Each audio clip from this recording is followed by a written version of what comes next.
Hi, everybody. So we are continuing our story, Journey by Patricia Maclachlan, and we're continuing talking about different reading strategies that help us be better readers and to remember the story that we're reading, okay?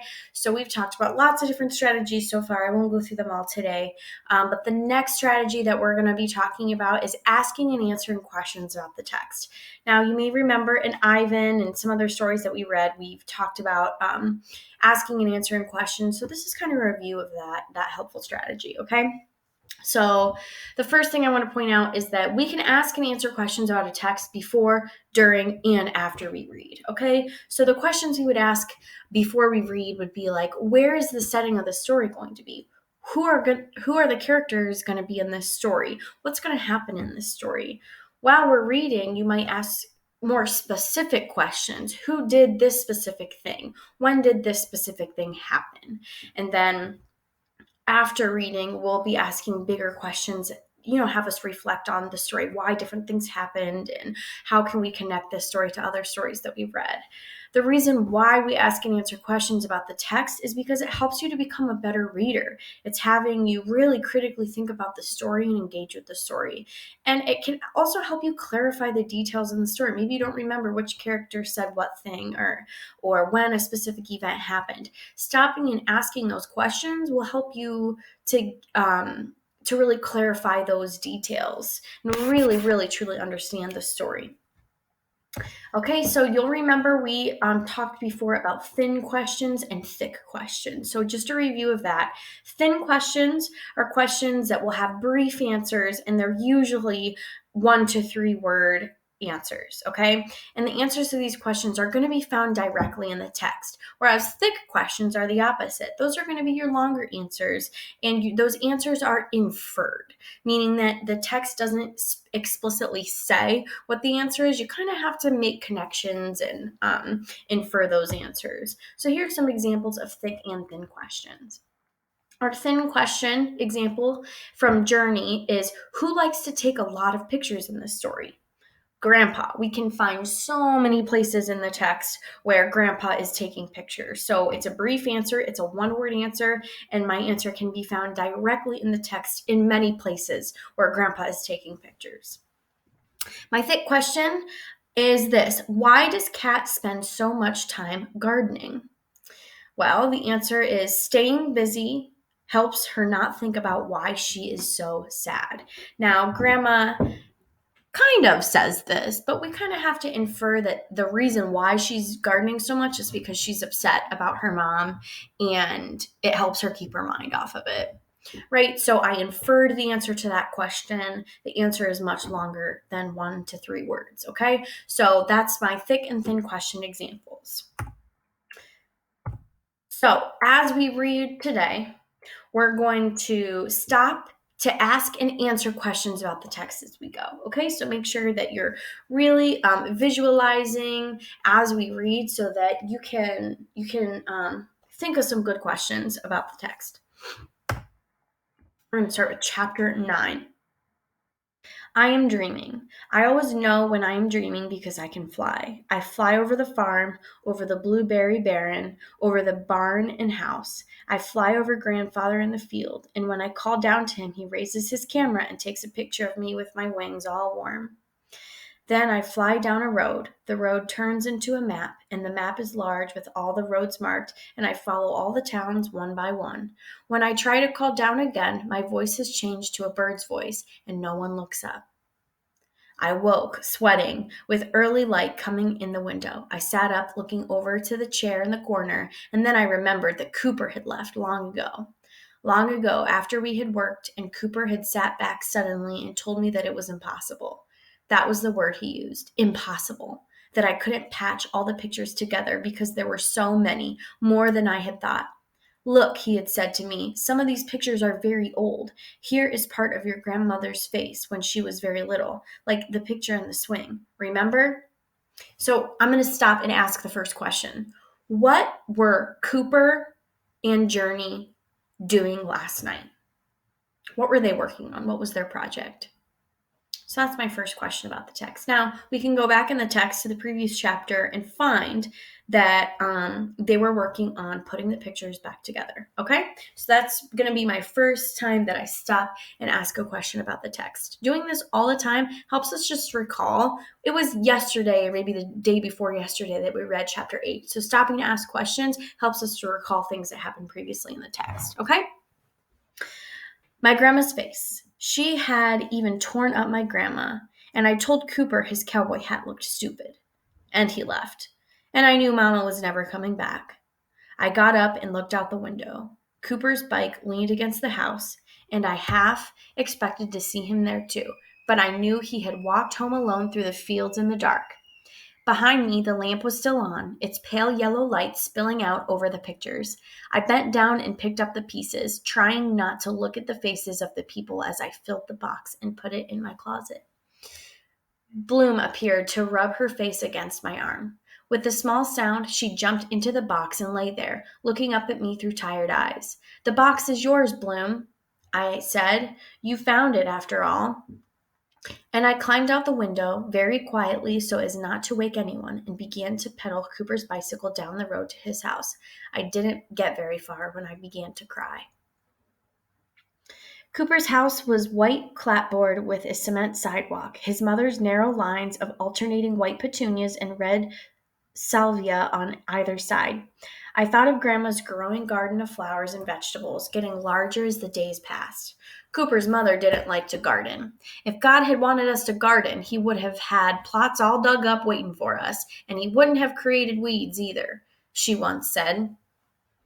I wheeled the bicycle up the walk. I was not surprised to see Cooper sitting on the front porch in a white metal chair. I was not surprised either that he still wore his cowboy hat. "Thanks for bringing my bike," he said. "I'm sorry what I said about your hat," I told him. Cooper nodded. I sat down next to him. We looked out over the neat yard. "You been crying?" asked Cooper, not looking at me. "Yes." After a moment, Cooper shrugged his shoulders like grandfather. "Well then," he said, "let's go in. Mrs. McDougall is making breakfast." Cooper called his mother Mrs. McDougall. So did Mr. McDougall. I expected that one day soon Emmett would ask for his bottle, please, Mrs. McDougall. In the kitchen, Cooper's mother was making pancakes. Emmett sat in his high chair, smears of banana and applesauce across his face and up his arms to his elbows. His hair was stuck to his scalp with pancake syrup. Food lined the creases of his neck like putty.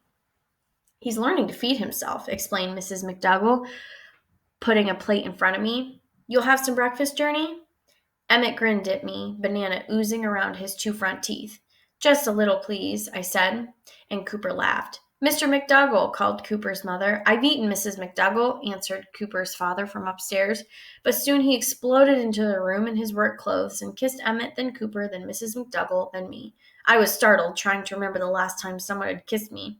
The kiss was warm on my forehead, and I bent my head down to finish my pancake. Cooper's house was filled with McDougalls, pictures on the refrigerator and above the doorway. After we ate, I followed Cooper into the dining room where his great-grandparents hung over the sideboard.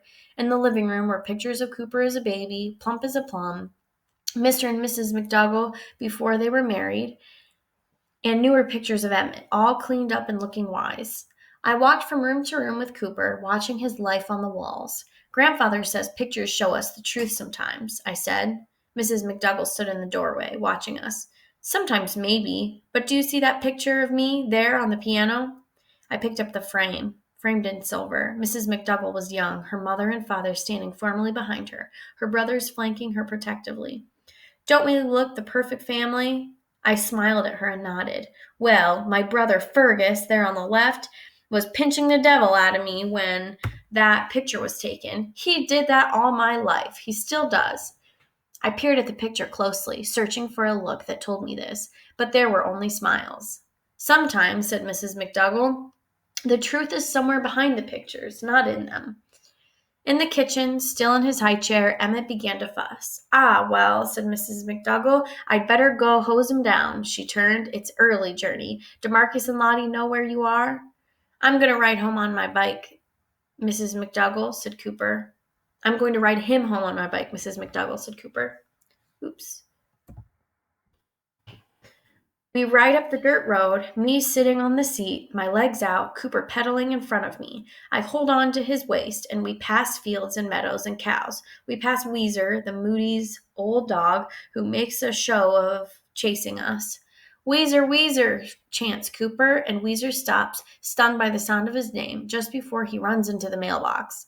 We pass the Fuller's horse farm, and the foals race along the fence, sending up little dust clouds when they stop. Cooper pedals up the long driveway to my house and right up over to the grass to my bedroom window. And when I open the screen and climb in, Cooper behind me, everyone is there. Grandma, grandfather, and Cat staring into my closet. Bloom has had her kittens.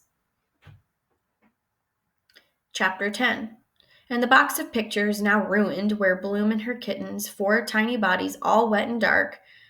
I've only been gone an hour, I whispered. Grandma smiled. That's all it takes sometimes. Sorry about the pictures, Journey, said Grandfather. I sighed. It's all right. It was impossible. But it was that baby's hand. My voice trailed off. We watched the kittens fumbling to nurse and listened to their soft mewings. Bloom stared up at Grandma. Yes, Grandma said, as if answering a question the rest of us hadn't heard. You are a wonderful mother. Cat reached down and rubbed Bloom's chin. Who taught her? I asked suddenly. Taught her what? Asked Cooper. How to have kittens? No, I said. How to be a mother. There was a silence. Grandfather lifted his shoulders. Mothers know, he said, looking at Grandma. Cat said what I was thinking. Not all of them. No one spoke, but as if Bloom had understood our words, she began to clean her babies, showing us how to be a mother. Grandpa, I said, I want to take a picture with the timer. My grandmother and Cat groaned at the same time. Oh, no, complained Cat. Don't tell me. 2 of them. Grandfather grinned at me. Of course he wants to take a family picture. Out in the hall, Journey. In the hallway, Grandfather's camera and his tripod leaned against the wall. I'll take the picture. I'm not family, Cooper called to me. I stood in the doorway and looked at Cooper through the viewfinder. His cowboy hat still sat on top of his head.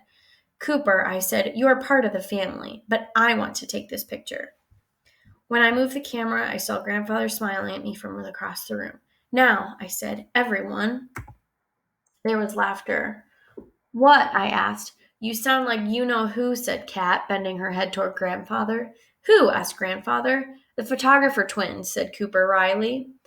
Now, I said, everybody. I shot a look at Cat. Grandma sat, Cat next to her, leaning back against her shoulder. Cooper knelt behind them, Grandfather on the other side, watching me closely. Ready? I asked. Time slows somehow as I look through the camera. I watch Bloom look at her babies. I watch Grandma kiss the top of Cat's head and Cat turn up to smile at her. I see Cooper with his dumb hat and my grandfather smiling at me because he knows I am looking at him. Smile, I say to them, but I don't need to say it because they are all smiling. Real smiles with their eyes too. 10, 9, 8, I say, and Cooper's hat tilts and Cat snorts with laughter. 7, 6. I run to get into the picture and Grandfather reaches out a hand toward me. I tumble into his arms, across his lap, and he holds me there, looking a little surprised as if I'm a newborn baby. I stare at the button on his shirt, then I stare up at his face. Quick, he whispers to me, and I turn and look into the camera just as the shutter clicks and Cooper's hat falls down. The kitchen was dark and cool and quiet. Cooper had stayed for dinner, chicken and mashed potatoes and peas. It's good to eat with people who don't have food on their faces, said Cooper seriously. He paused. But I love Emmett. You do, agreed Grandma. Grandfather, his chin leaning on his hand, looked at Cooper. You're a good brother, he said. Under the table, I felt a sudden brush against my legs. Bloom looked up at me, then she walked to the screen door. Where's she going? I asked, alarmed. Cat got up from the table dinner. She's going out, Journey. Don't fret. She opened the door and Bloom went out to sit on the porch. Cat turned to look at me. She'll come back, she said softly. Cooper got up too. Thank you, he said. I like to get home for Emmett's bath. We went out to the porch and stood for a moment next to Bloom. Then he put on his hat. Bye, Cooper, said Cat. We went out, all of us, and waved to Cooper. Maybe someday, said Cat thoughtfully, I will marry him. Grandma, smiling, tapped Cat on her shoulder. The two of them went to their garden. Grandfather stood next to me, fiddling with his camera. I looked up at him, trying hard to remember something new, something at the edge of my mind. He put the camera around his neck. Think I'll take a small walk to the hen house. I smiled and watched him walk down the steps. Inside, the phone rang, and he turned. I'll get it, I called to him. Hello? I look out the screen door. Journey, is that you? Says my mother. There is crackling on the line, and I stand very still, watching my grandfather walk away from the house. Journey? Her voice is stronger now. So, how have you been? I take a breath. A cat has come, I say, and the cat is a very good mother, my voice raises, and she is staying here with me forever. Okay, that is the end of chapter 10. We will pick up next week with one final section of the book before it's finished.